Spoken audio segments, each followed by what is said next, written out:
Assalamualaikum warahmatullahi wabarakatuh. Apa kabar teman-teman? Balik lagi di kajian online. Cina dan Indonesia memperingatkan perang terbuka kepada Barat jika Israel terus melanjutkan gempurannya ke Rafah, Palestina. Ya teman-teman, ini bukanlah hal main-main di mana kedua negara ini telah memperingatkan Barat jika konflik di Timur Tengah khususnya di Palestina ini tetap meluas, maka perang dunia ketiga bisa saja terjadi dengan diawali oleh gempuran Israel ke Rafah. Walaupun teman-teman ini tidak sekeras Cina yang langsung memperingatkan Amerika Serikat di Dewan Keamanan PBB, khususnya ya teman-teman terkait serangan Israel ke Rafah, Indonesia juga tidak henti-hentinya untuk memberikan dukungan moral, dukungan bantuan logistik juga untuk perjuangan bangsa Palestina. Walaupun kemarin ya beberapa pekan yang lalu Amerika telah mengeluarkan hak vetonya yang menggagalkan resolusi penerimaan keanggotaan penuh Palestina di PBB. Indonesia kembali menyuarakan terkait hak-hak Palestina dan juga menentang semua keputusan-keputusan Amerika di PBB.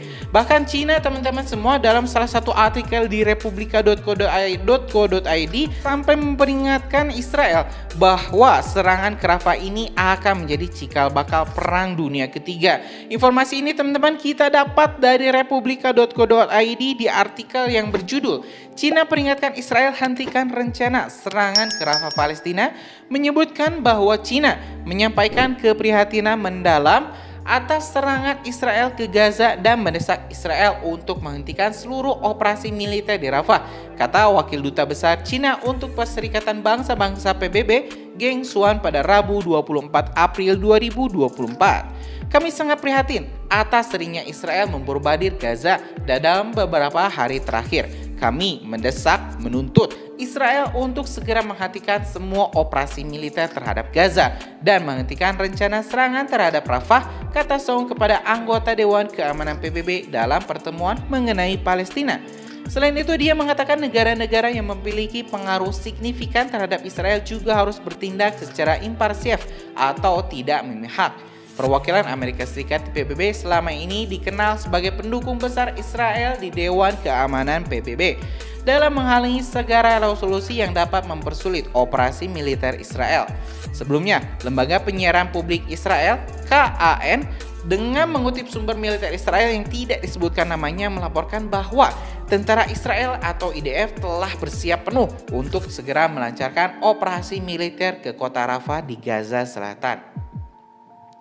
Menurut rencana, lebih dari 1 juta warga Palestina di Rafah akan diminta untuk mengevakuasi diri atau diusir paksa dari wilayah tersebut ke tempat penampungan yang baru-baru ini didirikan di bagian selatan tengah jalur Gaza, kata media lokal Israel tersebut. Tentara Israel disebut sedang mempersiapkan operasi besar-besaran di Rafah yang mencakup evakuasi sejumlah besar penduduk. Menurut rencana yang disampaikan kepada Amerika Serikat dan sejumlah negara lain yang tidak disebutkan namanya di kawasan Israel itu, serangan tentara Israel ke Rafah tersebut akan dilakukan secara bertahap dan melibatkan langkah pembagian kota menjadi beberapa zona. Terdapat indikasi bahwa penduduk di setiap daerah akan diberitahu terlebih dahulu sebelum pendudukan Israel masuk, sehingga mereka dapat dievakuasi secara bertahap. Pejabat keamanan Israel memperkirakan evakuasi warga dari Rafah bisa memakan waktu antara 4 hingga 5 pekan. Selanjutnya, Kementerian Kesehatan di wilayah kantong Palestina juga menyatakan sudah sebanyak 34.183 warga Palestina yang gugur dalam serangan Israel ke jalur Gaza pada hari ke-200. Serangan mematikan Israel. Serangan yang berlangsung sejak Oktober lalu juga telah melukai 77.143 warga Palestina. Demikian bunyi keterangan resmi Kementerian Kesehatan Palestina pada Selasa 23 April 2024. Kementerian mencatat bahwa dalam 24 jam terakhir, Israel melakukan gempuran terhadap keluarga di seluruh jalur Gaza hingga menyebabkan 32 keluarga gugur dan 59 lainnya luka-luka saat tiba di rumah sakit. Banyak orang masih terjebak di bawah reruntuhan dan di jalan tim penyelamat tidak dapat menjangkau mereka karena dihalang-halangi oleh Israel karena Kemenkes. Israel telah mengepur jalur Gaza sejak serangan lintas batas oleh Hamas pada 7 Oktober tahun lalu, yang menurut Tel Aviv telah mengakibatkan 1.200 orang gugur. Perserikatan Bangsa-Bangsa (PBB) mengatakan perang Israel di Gaza telah menyebabkan 85% penduduk wilayah tersebut mengungsi di tengah kekurangan makanan, air bersih, dan juga obat-obatan. Selain itu, menurut PBB, lebih dari 60% infrastruktur di wilayah tersebut rusak atau hancur. Israel dituduh melakukan genosida di Mahkamah Internasional. Keputusan sementara pada bulan Januari memerintahkan Tel Aviv untuk menghentikan tindakan genosida dan mengambil tindakan untuk menjamin bahwa bantuan kemanusiaan diberikan kepada warga sipil di Gaza. Sedikitnya 350 tenaga kesehatan juga gugur dan 520 lainnya terluka di jalur Gaza sejak Israel mulai melancarkan agresi ke daerah tersebut pada 7 Oktober 2023 menurut pelapor khusus PBB. Kami mengetahui bahwa sekitar 520 tenaga medis terluka serta 350 pekerja medis termasuk tenaga kesehatan lainnya seperti dokter juga gugur, ucap pelapor khusus PBB untuk hak kesehatan Tialeng Mafokeng dalam konferensi pers Senin 22 April 2024. Dia menyatakan jumlah korban jiwa tersebut tidak termasuk sejumlah remaja Gaza yang berinisiatif membantu tenaga kesehatan di berbagai rumah sakit. Para remaja tersebut tidak terdaftar secara resmi sebagai tenaga kesehatan. Ya teman-teman, ini juga kita ada artikelnya ya, ada ini infografik bukti genosida Israel. Di sini ada tentang pembunuhan massal, pemindahan paksa, pencegahan kelahiran, pencabutan hak hidup, niatan genosida, dan ancaman terhadap anak-anak. Yaitu teman-teman informasinya.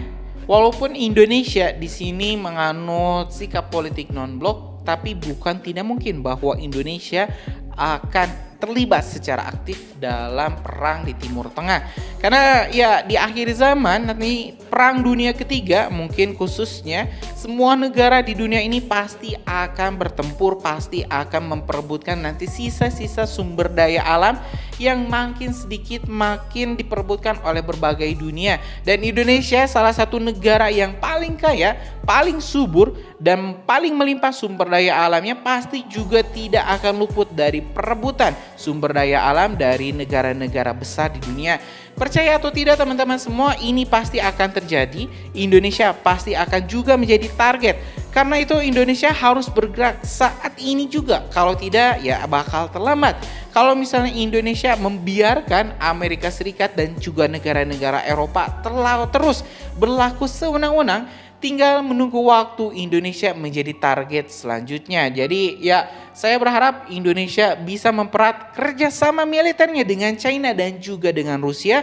Karena kalau melihat cuma blok Rusia dan China yang masih fair dalam kerjasama militer, dalam kerjasama ekonomi, tanpa ada gugatan-gugatan yang aneh-aneh, tanpa ada persyaratan yang memberatkan Indonesia, yang melarang Indonesia untuk mendirikan industrinya sendiri di dalam negeri. Berbeda halnya dengan Amerika Serikat, berbeda halnya dengan Uni Eropa yang mengharuskan Indonesia terus menjadi eksportir bahan mentah, bahan raw material, sehingga memperhambat kemajuan bangsa Indonesia. Ya itu teman-teman informasi kita hari ini. Terima kasih telah menyaksikan video informasi dari Kajian Online. Kita bakal upload terus update menarik lainnya. Kita bakal upload terus video-video menarik lainnya di Kajian Online. Karena itu subscribe dan nyalakan lonceng notifikasinya. Assalamualaikum warahmatullahi wabarakatuh.